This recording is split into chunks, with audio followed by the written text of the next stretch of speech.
there doesn't seem to be any more board meetings recently. I request that NID stop spraying Roundup carelessly, necessarily, and in mass quantities along places that we recreate, as well as the animals use. I've come this year again, as I have for past years, to ask about fire control down at Greenhorn Campground on the Rollins Lake Campground. Greenhorn access down there, it is just a nightmare waiting to happen.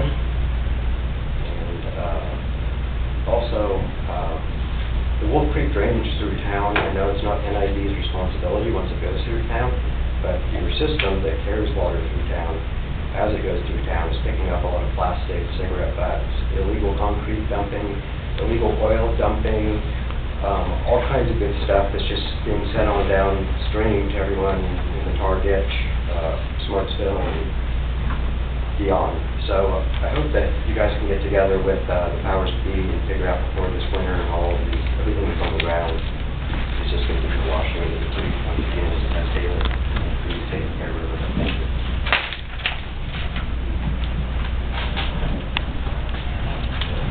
Good morning, Michael Hillwell, President of Division 1. I want to talk a little bit about the Raw Water Master Plan update. I've been attending board and committee meetings and the County Ag Commission meeting in order to try and get more information on the process concerning the update of the Raw Water Master Plan. The General Manager has given a very general description of the process, saying details will be decided after the facilitator is selected. Imagine my surprise on July 14 to read the chairman's op-ed in which he provides details such as 4 working groups, a charter, and a timetable. All of these decisions have been made by whom and where? Not at board meetings, not at APC meetings. So what opportunities for the public input have there been, and what deliberations have taken place concerning the update of the plan? And when will the public find out about it? By not having it on the agenda, we have no opportunity to ask any questions to get additional information. I don't believe that using an op-ed in the union is an appropriate way to conduct public business. It's fine for supplemental information, but as a way of conducting business and communicating with your constituents, I don't think it's an effective tool. We've been talking about improving NID's transparency for more than 2 years that I'm aware of.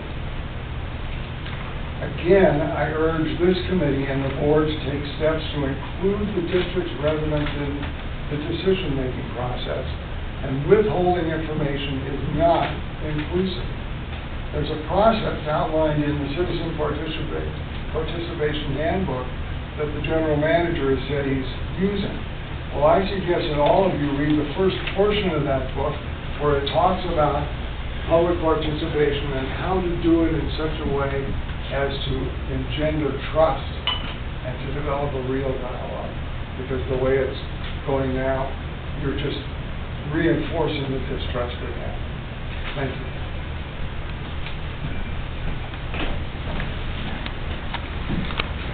Any further public comments? Okay. Seeing none, I close public comment. Before we get to the agenda item, I do want to, we're going to be removing minutes, pulling, but we'll be pulling item number 3 from the agenda today. Oh, okay. So, cover that later. Which one is that? That's the watershed program animals.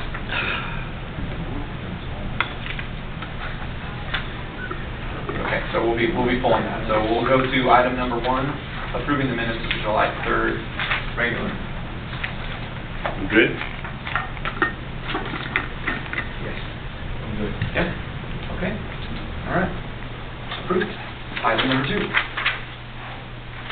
Well, I'm here, you want me to take it off? And okay, the intent of this is more or less, these are some housekeeping issues we want to do with the engineering department job descriptions. Some minor adjustments in there. In addition, we're separating out the technician jobs. Currently, we have engineering tech 1 and 2s and senior engineering tech. What we're doing is breaking those out to the individual sections now. So there'll be a GIS technician, there's the survey technicians, and then we have the minor change for the senior right-of-way agent to make very clear it's his supervisory responsibilities. In essence, these are very small changes inside the job descriptions, and what we're asking for is just to approve these job descriptions and move them into the board as a consent item. There's no change in pay or rate of pay. It's just some minor changes inside to align with our current model we're using within the department. This has been reviewed by the union, correct? Yes. And the union has no objections, no objections. And I would like to recommend this to go to the board as consent. Yes. Do you mind sitting down? Okay, well, I didn't want to take it back the whole time, but yeah, all right. that's fine. Keep looking back. Any questions? No, it needs to be done. Bill? I had a quick question. Public comment on this item. Please come to the microphone.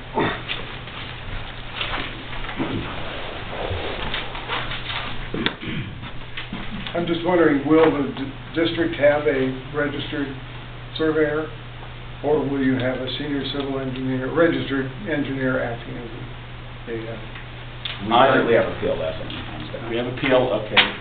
I'll spend a second here. The district has a professional land surveyor, also in our right-of-way. On staff? I'm going to go. Okay, on staff. We also have our senior right-of-way agent is a professional land surveyor. We have 4 professional engineers certified by the state of California. I am a professional engineer. One of the engineers we have working for us has a master's degree. I have a doctorate degree. So in essence, we have a significant amount of education and horsepower inside the district. I personally have 6 PEs in different states. Thank you.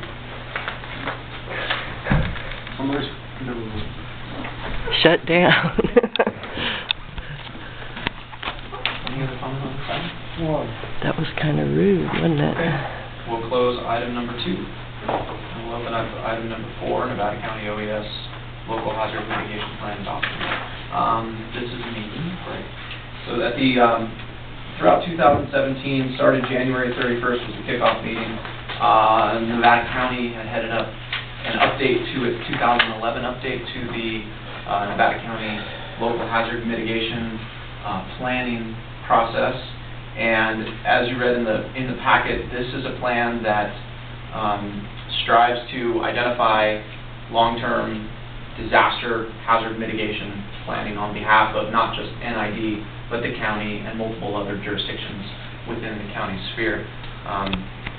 In order to accept funding from FEMA after a hazard might occur, a county must have this adopted plan in place.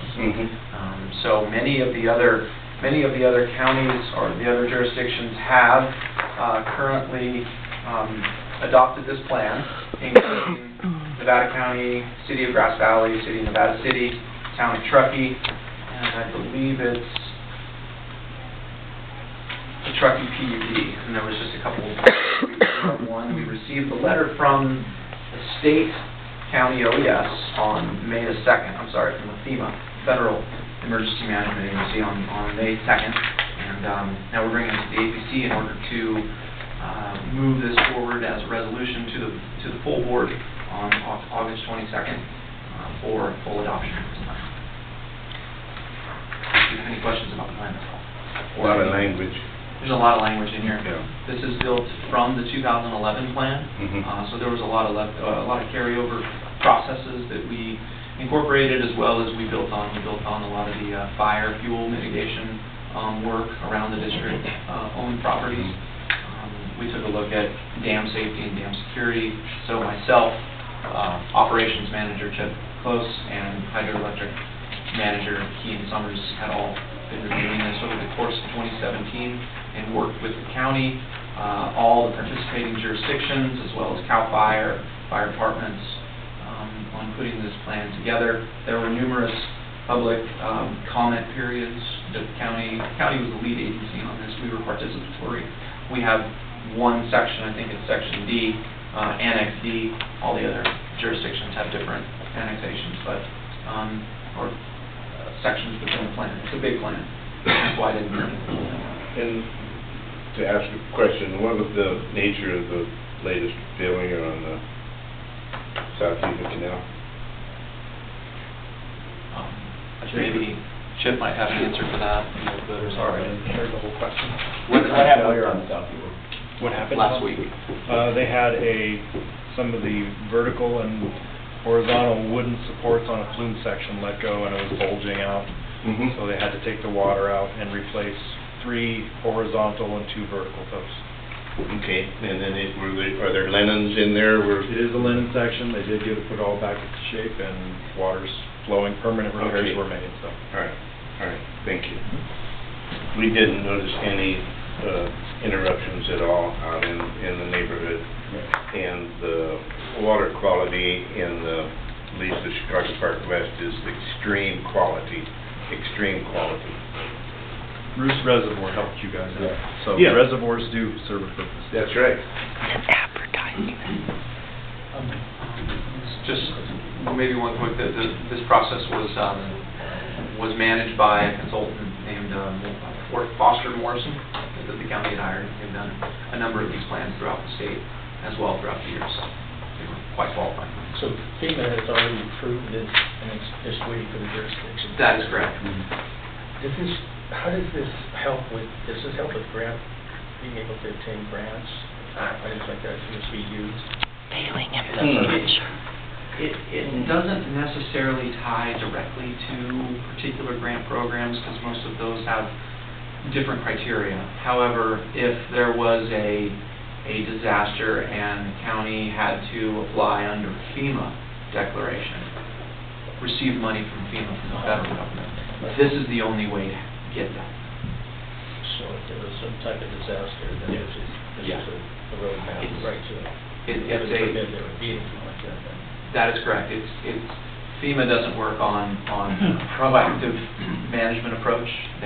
After a disaster, they can come back and if you apply for the funding to help rebuild or help populate areas again, that's what that money is for, to bring you back to baseline, not necessarily to improve a situation in advance. Those are what grants are for, that we project, but we can use the work that we put into here to help offset or to help make the case to different granting agencies such as Sierra Nevada Conservancy, CAL FIRE. This is what we plan, this is what we identify.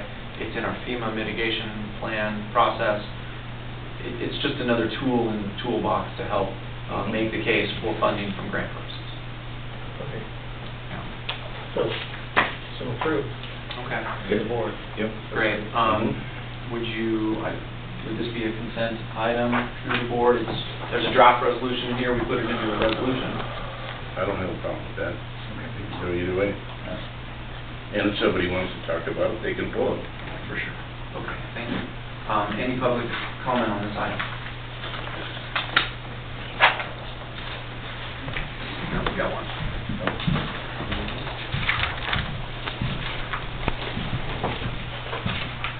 Matthew Colton, Nevada County. I'd like to just comment on the lack of maintenance. And when these things happen, wood rots. The naked eye can see it. To have people out there on the ditch versus depending on as things break, we fix them or we stretch them to the point, and we hope that the feds will come in and pick up the pieces after the system collapses. That's not really a good plan, as well as the fact that I'm pretty much an uneducated person. I do not have a master's. I do not have a college degree. I barely learned to read, but all my senses work. And I know that you guys are all corrupt, and you're just going for the money, Hold on. and that's the way it is. What is your name? I didn't get your name. Matthew Coulter, C-O-U-L-T-E-R. Yeah, I just didn't get your name. Okay, just want to make sure you got it. Yeah, no, I got it now. Because reservoirs do serve a purpose. They divide people. They offer a place for wars to take place all over the world. People are fighting over water. The last armed conflict in California was over a dam in the Owens Valley. Okay? So, whatever you guys think that you're doing, you know, if your pockets aren't full enough, then check them. This is PG&E Canal. I'm gonna go up. Do you guys work in conjunction with them at all? They take care of the canal, it's their responsibility.